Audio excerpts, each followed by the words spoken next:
All right, sleuths, so today we're unpacking the mystery of the Maruba boat that disappeared the exact day and time Jay went missing.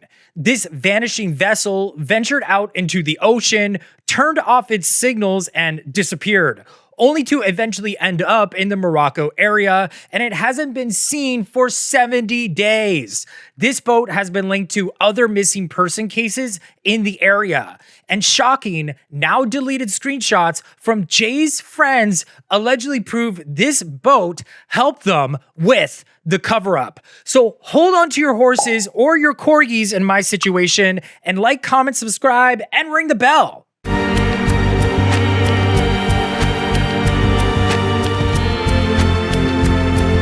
So first things first, I want to show you guys enhanced footage of two individuals arguing on the beach. So this beach is from the resort town Los Cristianos Jay was staying at in Tenerife with his friend Lucy. Yesterday, I showed you a gang of men arguing on the Veronica's boardwalk, and this footage was allegedly recorded afterwards that same night, after Jay got out of the water after being chased. It shows what appears to be two men doing sort of kung fu moves, and one man approaches the other and appears to put a bag over their head. Yeah, right around here, the guy approaches him and appears to put a bag over their head, and then the clip ends. One sleuth wrote, quote, "I need to know if I'm imagining it, bag put over head," end quote. Because afterwards, the men were seen dragging another man on the beach, and then shortly afterwards, CCTV footage from a nearby marina shows a gang taking off on a boat. This footage was scrubbed from the Facebook groups run by Lucy and Rachel, and one has to wonder, why were they trying to keep it quiet? Well, months before Jay went missing, a husband and wife from Belgium were targeted by 3 people in Tenerife. The woman was found floating, missing body parts with a bag over her head, and her husband is still missing. 2 men were arrested in Belgium, while the third was arrested on the island of Tenerife. It's a strange coincidence that the boat believed to have taken Jay is also from Belgium, showing a potential link. A big question is, why didn't they just take Jay and put him in the water after he was taken? Well, it's possible that the organization realized they made a mistake with the Belgium couple by putting their bodies in the ocean, which obviously set off red flags that led to the 3 men being captured. It would be much easier and safer for them to just place Jay's body at the bottom of a cliff and stage it as a fall. No questions asked. A local from Tenerife reveals that when they talk about this Belgian boat on the island, they immediately get intimidated to not ask any further questions. But as I kept bringing this boat up so much, a lady started to actively target me to try and silence me. They gave me a form that shows the ship ported at La Palma on the date of the 17th of June. As we know, that date, Jay went missing. She was very, very rude to me, stating how wrong I was, but what I did notice about the document given was that there was no time specified, which we know it is important in the Jay Slater case. We know for a fact that the vessel was in the area Jay went missing. That's a fact. So just looking at the track of the boat, it left Playa de Barranco Seco in Masca on June 17th at 8:56 a.m. By the way, this little beach here is actually connected through tunnels in the village of Masca. So they could have brought Jay through a tunnel to this location and be brought out to the ocean by the boat. And on the same day as Jay went missing, the boat landed in La Palma up here for a few days. Then it made its way to La Gomera for another few days. And get this, on the same day, it was reported Jay's mom, Debbie, withdrew funds from her GoFundMe on June 27th. The boat made its way back to Tenerife.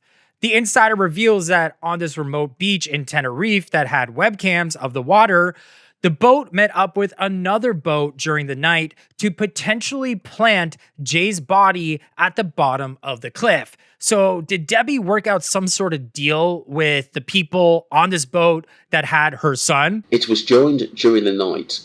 Couldn't see as it was pitch black, but I know it was alone when the sun went down, and by morning another vessel was there with it. Wow. Wow. Could it be unrelated? But this beach is very secluded, so was just very strange as they set off with just maybe an hour between them. Yeah, so did another boat plant Jay's body? Because it was revealed that Jay's body was accessible by the beach at the bottom of the ravine, and searchers could have taken a boat to reach the location of Jay's body. The Belgian boat Maruba then made its way back to Morocco and hasn't been seen in 70 days. The Daily Mail published an article about the boat after social media sleuths began to raise red flags over the boat's suspicious route, and the authorities did do a search of the boat, but the police in Tenerife work hand in hand with the criminal underworld. So, much like the Airbnb Jay was last seen at, the boat wasn't forensically examined. It's alleged that this boat specifically might be sort of like a pirate ship that deals substances from Morocco around the islands just west of Africa and Portugal.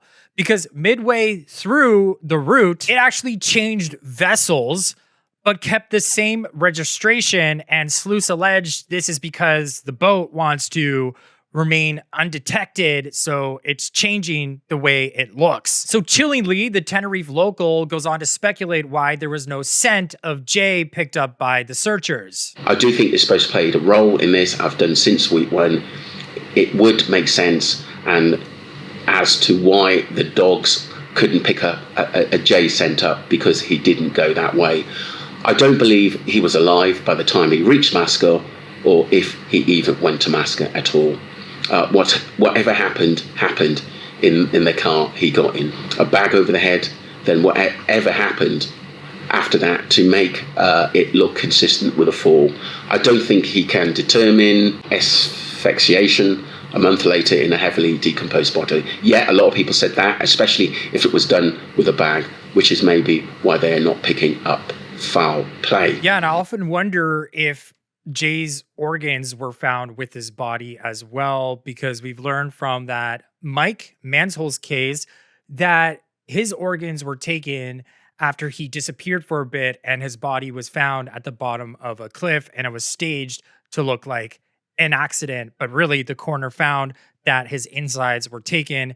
And Debbie actually said during the repatriation comment she made to The Sun was that some of Jay's body was still left behind in Tenerife when they took it to Britain. And the pain in her eyes when she said that kind of speaks to me like maybe there was parts of Jay that were missing.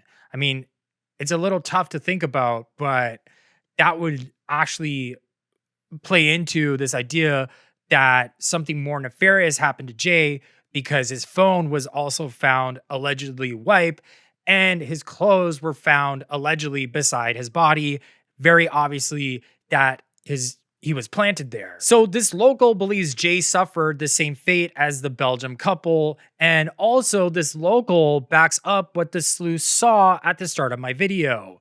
Jay allegedly had a bag put over his head and then taken by this boat. There are a ton of missing persons cases in and around the Canary Islands. And a big reason why I am so invested in this case is because I want to bring justice for Jay and also prevent this from happening to more people, because there is just something going on in and around these islands. So a little farther north of Tenerife, on the island of Madeira, 4 runners have disappeared without a trace. These disappearances of British, French, Polish, and German tourists were all deemed an accident, but no body was ever found. So their cases are still active to this day. But what I found interesting was that, much in the same way as the Jay Slater case, locals themselves know something is wrong about these disappearances. A Portugal resident writes, quote, "Accidents involving tourists exploring Madeira's hillside walks are not uncommon, but situations in which they disappear altogether, leaving absolutely no clues as to what may have happened, are not." End quote. So because Jay's body was found at the bottom of a cliff, authorities simply closed the case and ruled it an accident. No questions asked and no further investigation needed. But great detective work by 1111 True Crime on YouTube shows that they believe they see a boat in the reflection of one of Jay's final Snapchats. So in the image, you can see the hand railing right there on the same angle as the boat's hand railing on the right. And you can see the steep steps going down into the cabin. So it just lines up perfectly. And it gets crazier when you look at the light source, because this light source looks identical to the cabin's window. So is it possible that Jay's final Snapchat was somehow a picture of a picture taken inside the boat he was taken away from the island of Tenerife with? Because this Snapchat attempts to provide Jay's alibi for the night that Jay went missing. But many feel that this Snapchat, along with others taken that night, like the suspect blanket photo on the steps of the Masca B&B, where you can see that there's 4 feet in the photo on the left, and it's also the same blanket as Lucy's hotel. So did Lucy take the blanket to this Masca B&B and get someone to hide their body to make it look like Jay made it to the B&B alive? The Snapchat says that Jay stole a watch and went to this remote B&B with, quote, 2 Molly kids, end quote. But really, this was an attempt to mislead investigators, a red herring, so to speak, send them off course a bit. Whoever sent this Snapchat, and some say it was Tom Hilton posing as Jay, made it seem that Jay made it to the B&B alive, when really he was actually long gone in a boat being held for ransom after losing a bag at the NRG Rave Festival. Very early on in the case, an insider came out and explained what happened to Jay. But this post was quickly deleted from Rach and Lucy's Facebook group they moderated. Essentially, Lucy allegedly got Jay involved in selling substances in the club from a bag, and Jay lost the bag, and the boss from Morocco took Jay for ransom. The bad mafia took him, which is mainly made up of Albanians and Moroccans. Lucy May breathes a sigh of relief because now they've got him. It's just about the money and raising the money, which they can do that. Jay Slater's mum was made aware from these people from day one. As soon as she got off the plane, we've got him and we want this money. They all knew that the mafia were never going to release Jay. Never. Because as a 19-year-old lad, he'll go out there and he'll probably start blabbing someone. They can't take that risk of him blabbing. So he was never ever going to come back, and they're all aware of that. And it's well known in Tenerife by people that know that what the bad mafia do with people that go missing. They take them up to the mountains, and if they don't end their life, they tie them to a tree and leave them there. I believe that Lucy May and all the rest, they knew exactly where Jay was going to end up eventually up there. So that's why she took his phone up there to where it last pinged to create this story. They had to create this story to protect all themselves, because otherwise they'd be next, basically. So this would explain why Lucy's story keeps changing. I compiled all the various reports of the time of her phone call with Jay, and the time of that call changes 4 times. This young woman cannot keep her story straight, which is indicative of lying. Then Brad on the left here posted a screenshot of Jay's final snap location the day he went missing to a Facebook group. The only problem is that location was finished sharing 22 hours ago. You can see in his screenshot, Jay stopped sharing that location 22 hours ago. So that's at least 6 hours before Jay disappeared. And then on the left here, the Apple Maps location ended at 8:21 a.m. But the location of Jay's final Snapchat location, as well as his Apple Map location, is a 38-minute walk from the B&B, which Jay allegedly left at 8 a.m. So unless Jay was some sort of marathon runner, it would be impossible for him to make it to this final location right here in 21 minutes. The time Apple showed he arrived at 8:21 a.m. It couldn't have been Jay who sent this final screenshot, because the screenshot shows full Wi-Fi signals and its battery was charging, and Jay was supposed to be at 1% battery. So it's clear to Gabby that his friends are lying for the world to see. Also, same for me, in my opinion. I think they are lying in front of everybody. because their stories just don't match up. So it's very frustrating to see authorities not take Jay Slater's case seriously and do a proper investigation. So justice for Jay. What do you guys think? Sound off in the comments below, and don't forget to subscribe by hitting my face right above Miss Gabby, the best private investigator on all of YouTube, because she works for treats. Isn't that right? And I want to say thank you to everybody who watches my videos and supports me, because the response has been overwhelming and, quite honestly, heartwarming. So thank you so much. And I am trying to get through every single one of your emails, but please keep sending your amazing leads to josephmorriscontact@gmail.com. They inspire me to keep going. So let's roll the outro. Bye, guys. Love you.